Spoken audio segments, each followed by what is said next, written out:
2 minutes కనుక late వచ్చుంటే మా ఫ్రెండ్స్ ట్రైన్ మిస్ అయిపోయేవాళ్ళు అనమాట. So hi friends, welcome back to our channel. So matter అంటే మనమైతే ఈ మధ్య విజయవాడ వెళ్ళాము కదా గుణంతలకి. సో అది వచ్చేసి ఇది లాస్ట్ పార్ట్ అనమాట. సో విజయవాడ నుంచి బయటకు వచ్చిన తర్వాత చర్చి నుంచి మా ఫ్రెండ్ అయితే వచ్చాడు మంగళగిరి నుంచి. వీడు వచ్చేసి మంగళగిరి అనమాట. సో వాడు బైక్ తెచ్చేసి మనల్ని అయితే రెస్టారెంట్కి అయితే తీసుకెళ్ళాడు. ఈ రెస్టారెంట్ వచ్చేసి లబ్బీపేట అనమాట విజయవాడలో. సో దానికోసం అయితే మనం చర్చ అయిపోయిన తర్వాత ఏదో ఒకటి తినాలని చెప్పేసి ఈ రెస్టారెంట్కి అయితే వచ్చాము. లోపల అంబియన్స్ తో పాటు రేట్స్ కూడా అయితే చెత్త కొట్టేశారు.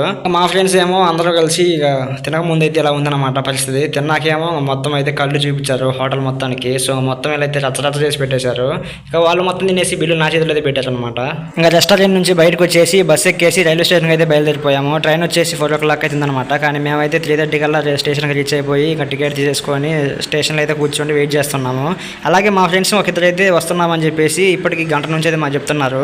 ఇంకా వచ్చేవాళ్ళు అనమాట. స్టేషన్లో ట్రైన్ వచ్చేసి ఇంకా అనౌన్స్మెంట్ అయితే అయిపోయిందనమాట. బండి వెళ్ళడానికి అయితే నిదానంగా నడుచుకుంటూ స్టైల్గా వచ్చి నా చేతికి సెకండ్ ఇస్తున్నారు అనమాట. ఇంకా అలా ట్రైన్ మెల్లగా అయితే మా ఫ్రెండ్స్ ఎక్కినాకైతే స్టార్ట్ చేసారు అనమాట. లోకో పైలట్ విజయవాడ జంక్షన్ దాటేసి ఇక ప్రకాశం బ్యారేజ్ అయితే వచ్చేసింది. ఇంకా ప్రకాశం బ్యారేజ్ని చూసుకుంటూ మొత్తం అయితే చిల్ అయితే ఉన్నారనమాట మా వాళ్ళు. ఒక్కొక్కరు ఒక సీట్కి అయితే కూర్చున్నారనమాట. బండి మొత్తం ఖాళీగా ఉంది. ఇక అలా సత్తెనపల్లికి 7 o'clock అలా దిగేసి ఇక మేమైతే ఆటోలో రూమ్కి అయితే వెళ్ళిపోయాం. సరే మరి వీడియో నచ్చితే లైక్ చేయండి, అలాగే సబ్స్క్రైబ్ చేయడం మర్చిపోమాకండి. సరే మరి అయితే నెక్స్ట్ వీడియోకి వద్దాం. బాయ్.